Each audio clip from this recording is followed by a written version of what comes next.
नमस्कार। समझ समाज से मैं अशोक कुमार सिंह भारत। आज हम किसान की बेटी कमलजीत कौर धनोआ जी से बात करेंगे। आज जो भी किसानों के साथ हादसा हुआ है लखीमपुर खीरी में, उसे लेकर इनकी क्या प्रतिक्रिया है और इस घटना को लेकर के जो पूरे देश की राजनीतिक पार्टियों ने जो है इसे टूरिज़्म स्थल बना दिया, यानी इस घटना को लखीमपुर में जो भाग दौड़ मची हुई है, इन सब मुद्दों पे आज हम बात करेंगे कमलजीत कौर धनोआ जी से। तो बहन जी, जी। आप जो भी कुछ अभी हुआ है, जो घटना घटना घटित हुई है जी। ना, लखीमपुर खीरी में जी। किसान जो आठ आठ लोगों की डेथ हुई है, जिसमें से 4 किसान हैं और 3 भारतीय जनता पार्टी के कार्यकर्ता और एक ड्राइवर। जी। तो इस बारे में आपका क्या कहना है?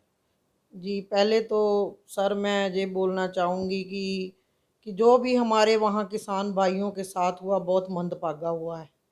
बहुत मंदभागी वहाँ पे घटना हुई है। और देखो, हमारे जो वहाँ केंद्रीय मंत्री बीजेपी के हैं, ये सब उनका किया कराया है धरा है। क्योंकि उन्होंने सितंबर में लास्ट में भी एक अपनी स्टेटमेंट दी थी कि अभी देखेंगे कि किसानों के साथ हम क्या करते हैं। तो उन्होंने वो करके अपने बेटे के ज़रिए अपने ज़रिए वो दिखा दिया।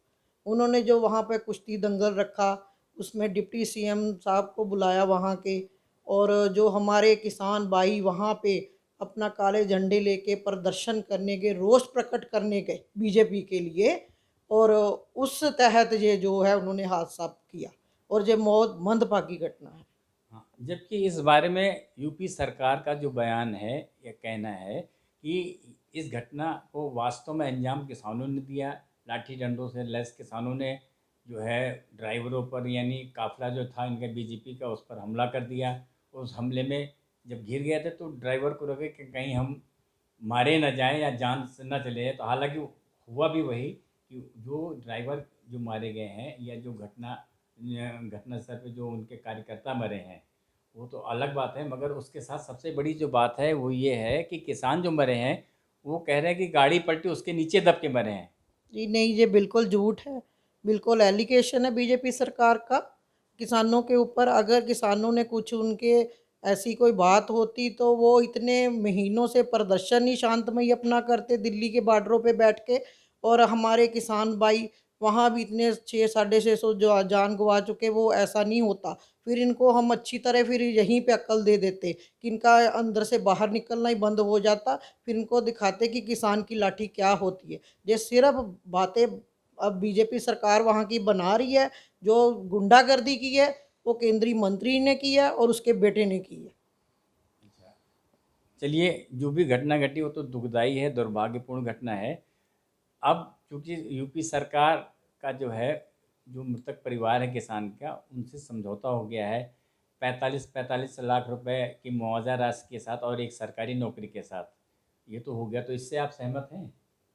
जी सर, मैं तो सहमत नहीं हूँ इस बात से, क्योंकि 45 लाख आदमी की ज़िंदगी का कोई मोल नहीं है जो दे रहे हैं।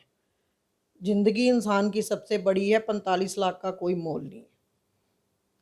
अच्छा, अगर मान लीजिए किसी कोई, अब हालांकि लोग डिमांड करें कि इस पे जो है न्यायिक जांच, जो घटना घटी इस पे न्यायिक जांच कराई जाए।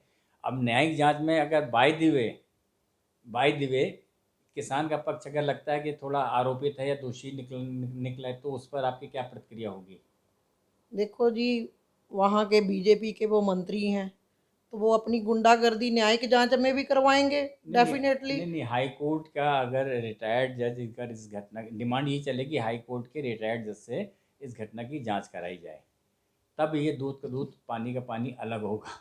इस पर आप बताइए। जी सर, आपको भी सब पता ही है जी। कि जांच भी कैसे होती है, सब सिस्टम में कैसे होता है, सब ये आपको पता है। अब ये किसानों को ही गुंडा बना रहे हैं, तो नहीं ये नहीं, इनके उसमें लिए। आपके राकेश टिकैत भी तो गए थे, समझौता उन्हीं की देख रेख में ही हुआ है। चलो वो। उन्होंने कहा कि इन पर जो है 302 का, जो भी आरोपी हैं उन पे 302 का मुकदमा दर्ज किया जाए, साथ में जो है 45-45 लाख रुपए की मुआवजा राशि दी जाए, और इसके साथ ही एक सरकारी नौकरी।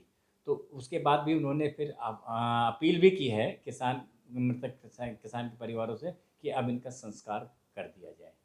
जी चलो, वो बड़े सीनियर है, राकेश टिकैत जी हमारे सीनियर लीडर है किसान भाइयों के। जो उन्होंने फैसला किया होगा अच्छा किया होगा। हाँ, मैं उनकी बात से सहमत हूँ कि जो जिन्होंने जो कांड को अंजाम दिया उन पे कार्रवाई ज़रूर होनी चाहिए। नहीं, जो वीडियो जारी हुई है मार्केट जो आ रही है उसमें दिखा रहे हैं कि किसानों ने कार को घेर रखा है। एक एक कार है और एक शायद पीछे वाली दो गाड़ियाँ हैं जिनको घेर रखा है। तो अब जब डंडे लाठी से लैस है पथराव सर कर रहे हैं तो किसान किसान उनको कुछ ऐसी मंशा से नहीं, मारने की मंशा से या कुछ करने नहीं गए नहीं, नहीं, थे। पथराव भी हुआ है तो वो तो भागेगा तो गाड़ी लेकर के। किसान तो अपना प्रदर्शन करने गए थे वहाँ पे।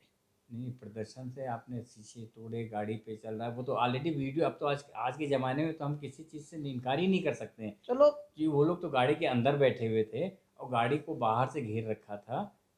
ये तो किसान जत्थेबंदियां हैं, अब उनको हम ये नहीं कह सकते कि किसान जत्थेबंद हो सकता है कि इस प्रदर्शन में कुछ अराजक तत्व भी आ गए हों जो चाहते हैं कि किसी तरह से माहौल ख़राब हो, और उस माहौल को ख़राब करने के लिए विरोधी पार्टियों की भी तो साजिश हो सकती है। कोई बिल्कुल हो सकती है कोई सर, ज़रूरी नहीं कुछ कि सिर्फ बीजेपी हाँ। वाले हों, क्योंकि विरोधी पार्टी जैसे वहाँ पे यूपी में टक्कर चल रहा है, समाजवादी पार्टी है, बीजेपी है, बहुजन समाज पार्टी है।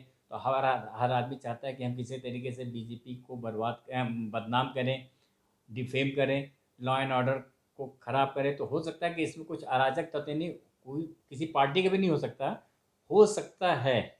तो अराजक तत्वों ने घटना अंजाम दो जिसमें किसानों को बदनाम किया जा रहा हो। जी, हो सकता है, बिल्कुल आपकी बात से मैं सहमत हूँ। ये किसानों का सिर्फ़ एक जो है अपना चल रहा संघर्ष उसको फ़ेल करने की कोशिश हो हाँ, ये सकती है। फेल करने की कोशिश भी हो सकती जी, है, जी, सरकार को भी बदनाम करने की, ताकि बिल्कुल, किसी तरह से दंगा फसाद फैले। बिल्कुल। पर जी। सर ये जो मोदी जी कर रहे हैं ना, ये बहुत मंदभागा है। जो हमारा देश का एक पीएम है, ये जो हमारा लोकतंत्र है एक देश, और जिसमें चलिए एक बात, अच्छा आप ये बताइए कि जो 3 कृषि कानून लागू किए गए हैं, इसमें आपको कमी क्या नज़र आ रही है? सर वो जो कानून है ना, हाँ, देखो सीधी-सी बात है, जी। वो बड़े लोगों का एक कॉन्ट्रैक्ट है। अडानी अंबानी जैसे लोगों के लिए है। किसान के लिए उसमें कुछ भी नहीं है। किसान की ज़मीन भी उनको सब कुछ चली जाएगी। तो जो फसल है वो जो वो धाम लगाएँगे, मान लो एक वो छल्ली है, किसान की वो जो मक्की जाती है, वो 700-800 रुपए क्विंटल बिकती मंडी में आढ़तिये के थ्रू। तो वही मक्की का आटा पीस के जो मॉल में जाता है, तो वो 150 रुपए किलो मिलता है। तो वो हमारा मज़दूर भाई, किसान भाई और मज़दूर गरीब वर्ग, किसान का अकेले का मुद्दा नहीं है ये हर एक गरीब मज़दूर का मुद्दा है कि वो रोटी कहाँ से खाएगा। अभी तो गेहूँ का इतना आटा 300-400 रुपए की थैली आराम से मिल जाती है, वही 1000 रुपए की मिलेगी तो वो गरीब आदमी कहाँ से अपने बच्चे का पालन-पोषण कर सकेगा। अच्छा, जो भी कुछ हुआ वो तो अच्छा हुआ है, बुरा हुआ तो एक अलग बात है, दुखद घटना है। इस पर अब ज़्यादा प्रतिक्रिया नहीं की जाती। अल्टीमेटली अब आप चाहती क्या हैं?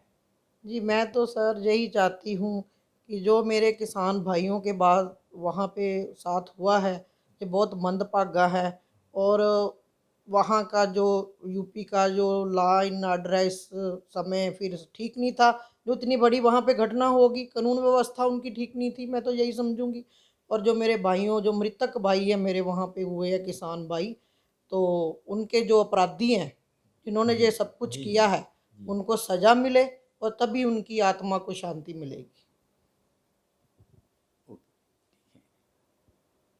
बोले?